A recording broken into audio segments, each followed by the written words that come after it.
कार्तिक मास के कृष्ण पक्ष की चतुर्थी को करवा चौथ का व्रत रखा जाता है। इस दिन विवाहित स्त्री अपने पति के दीर्घ जीवन की कामना के लिए यह व्रत करती हैं। वे रात्रि को चंद्रमा को अर्घ्य देकर कथा सुनती हैं और फिर पति का आशीर्वाद लेकर भोजन को ग्रहण करती हैं। आज हम आपको करवा चौथ की कथा सुनाएंगे, इसलिए वीडियो के अंत तक बने रहें। तो चलिए शुरू करते हैं। बहुत समय पहले की बात है। किसी गांव में एक साहूकार रहता था।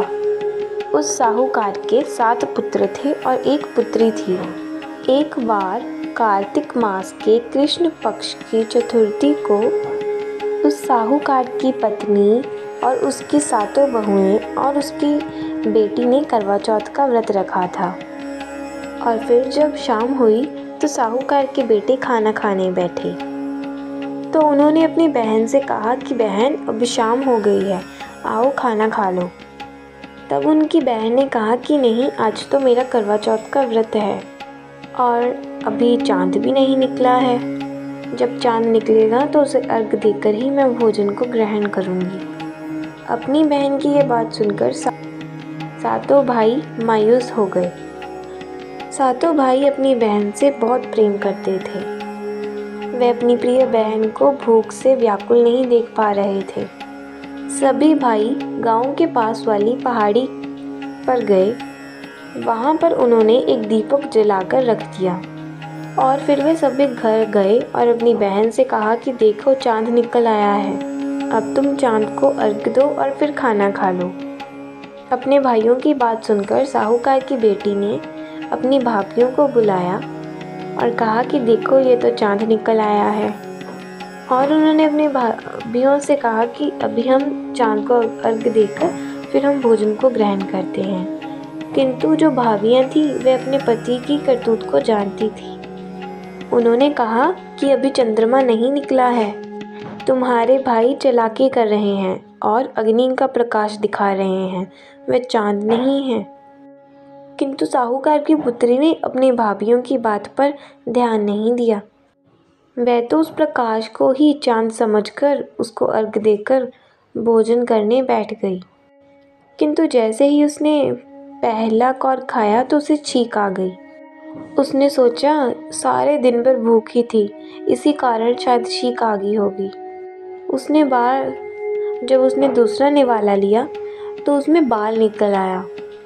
और फिर थोड़ी देर बाद उसके ससुराल से ये समाचार आया और उसका पति बीमार हो गया है और उसे जल्द से जल्द अपने ससुराल जाने का बुलावा आया है। जब उसकी माँ को ये बात पता चली तो वह अपनी बेटी को विदा करने के लिए साड़ी निकालने लगी। तो वहाँ पर भी अपशगुन होने लगा।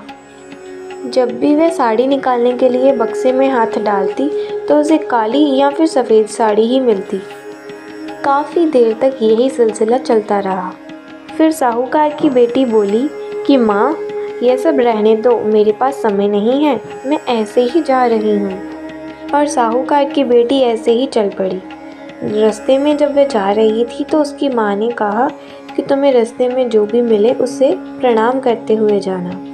बेटी बोली ठीक है और वह अपने ससुराल को निकल पड़ी। रास्ते में उसे जो भी मिलता वह उसे प्रणाम करती। और जब वह अपने ससुराल पहुंची, उसे दरवाजे पर अपनी छोटी ननंद मिली। साहूकार की बेटी ने अपने ननंद के भी पाँव छुए।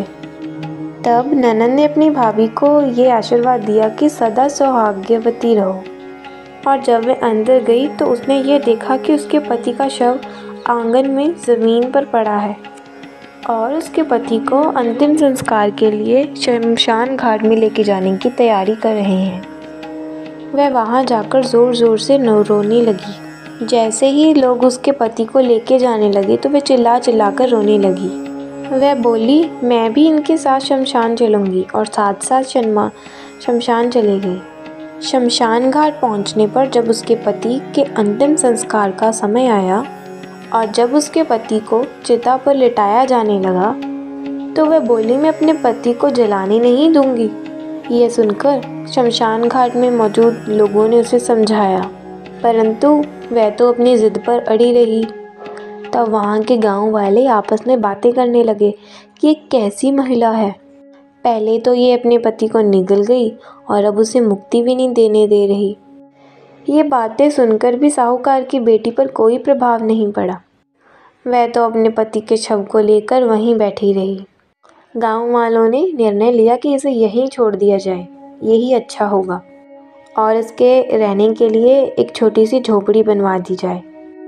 सभी गांव वाले अपने घर को वापस लौट आए और एक झोपड़ी में वे साहूकार की बेटी अपने मृत पति के साथ रहने लगी। वह पति की आयु के लिए चौथे का व्रत करने लगी। वे चौथे दिन व्रत रखती और शाम को चंद्रमा को अर्घ्य देती और ज्योति जलाती, और वह चौथ माता से ये प्रार्थना करती कि चौथ माता उसे अपने पति का जीवन लौटा दे। इसी प्रकार कई चौथ आए और उसने हर चौथ के दिन व्रत रखा और चांद को अर्घ्य दिया। और अंत में जब कार्तिक महीने का चौथ आया, यानी करवा चौथ आया, तो साहूकार की पुत्री ने अपनी ननंद से कहा, कल जब तुम यहाँ आओगी तो मेरे लिए 16 श्रृंगार लेके आना, इसके साथ सुहाग का भी सभी सामान लेके आना। ननंद ने जब घर जाकर ये बात अपनी माँ को बताई, उसने सोचा कि उसकी बहू शायद पागल हो गई है, तो फिर उसने सोचा कि तुम्हारी भाभी ने जो कुछ मंगवाया है उसे कल दे आना। साहूकार की बेटी ने अगले दिन करवा चौथ का व्रत रखा। वह 16 श्रृंगार कर सज संवर गई और शाम को चांद निकलने पर चांद को अर्घ्य दिया। इससे प्रसन्न होकर चौथ माता प्रकट हुई। चौथ माता बोली, करवोले भाइयों की प्यारी करवोले, दिन में चांद उगाने वाली करवोले। यह सुन साहूकार की बेटी ने उनके पैर पकड़ लिए और वह गिड़गिड़ाती हुई बोली कि माता, मेरा सुहाग वापस करो। यह सुन देवी ने कहा, तू तो भाइयों की प्यारी है, तुझे तो सुहाग से क्या लेना देना, तुम्हें तो सुहाग से ज़्यादा भोजन प्यारा है। यह सुनकर साहूकार की बेटी बोली, माता, मुझसे भूल हो गई, कृपया मुझे क्षमा कर दो। तब माता ने कहा, बेटी मेरा पाँव छोड़ दो, अब मेरे जाने का समय हो गया है। यह सुनकर साहूकार की बेटी बोली, नहीं माता, जब तक आप मुझे मेरा सुहाग वापस नहीं दोगी तब तक मैं आपका पाँव नहीं छोड़ूंगी। इसके बाद माता के बार बार कहने पर भी जब उसने माता के पाँव नहीं छोड़े, तब चौथ देवी बोली कि क्या तुम मुझे अपने सुहाग का सारा सामान दे सकती हो। तो साहूकार की पुत्री बोली कि माता, सुहाग का सामान क्या, मैं तो अपने पति के लिए अपनी जान भी दे दूंगी। उसके बाद उसने अपने सुहाग का सारा सामान माता को दे दिया। तब माता ने अपनी आँखों से काजल निकाला और माता ने नाखूनों से मेहंदी निकाली, अपनी मांग से सिंदूर निकाला और फिर माता ने अपनी अंगुली उसके पति के मुंह में दे दी। थोड़ी ही देर में उसका पति जीवित हो गया। यह देखकर साहूकार की बेटी खुशी से झूम उठी। उसने माता को प्रणाम किया और फिर चौथ माता जाते जाते उसकी झोपड़ी को महल में बदल दिया। उधर देर रात जब उसकी ननंद उससे मिलने आई तो उसने देखा कि वहाँ पर तो झोपड़ी की जगह पर महल बन गया है। यह देखकर उसे बड़ा ही आश्चर्य हुआ। वह डरती डरती उस महल के अंदर गई। वहाँ पर उसने यह जाकर देखा कि उसका भाई तो जीवित हो गया है। जब साहूकार की बेटी की नज़र अपनी ननंद पर पड़ी तब वह दौड़कर उसके पास आई और बोली, देखो आपके भाई जीवित हो गए। तब उसकी ननंद घर जाकर अपनी माँ से बोली कि माँ, भाई जिंदा हो गया। तब उसकी माँ बोली कि लगता है तुम भी अपनी भाभी की तरह पागल हो गई हो। तब वह बोली, नहीं माँ, मैं पागल नहीं हुई, मैंने सच में देखा है, भाई जिंदा हो गया है और भाभी ने आपको आने के लिए भी कहा है। उसके बाद सभी घर वाले गाजे बाजे के साथ अपने बेटे को लेने के लिए पहुँचे।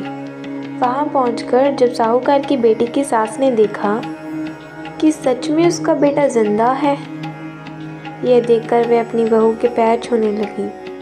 बहू बोली, माँ, आपका बेटा वापस आ गया है। सास बोली, मैंने तो साल भर पहले ही अपने बेटे को मरा हुआ समझ लिया था, किंतु तुम्हारी तपस्या के कारण ये तो फिर से जिंदा हो गया है, तुम धन्य हो। तो करवा चौथ की कथा यहीं समाप्त होती है।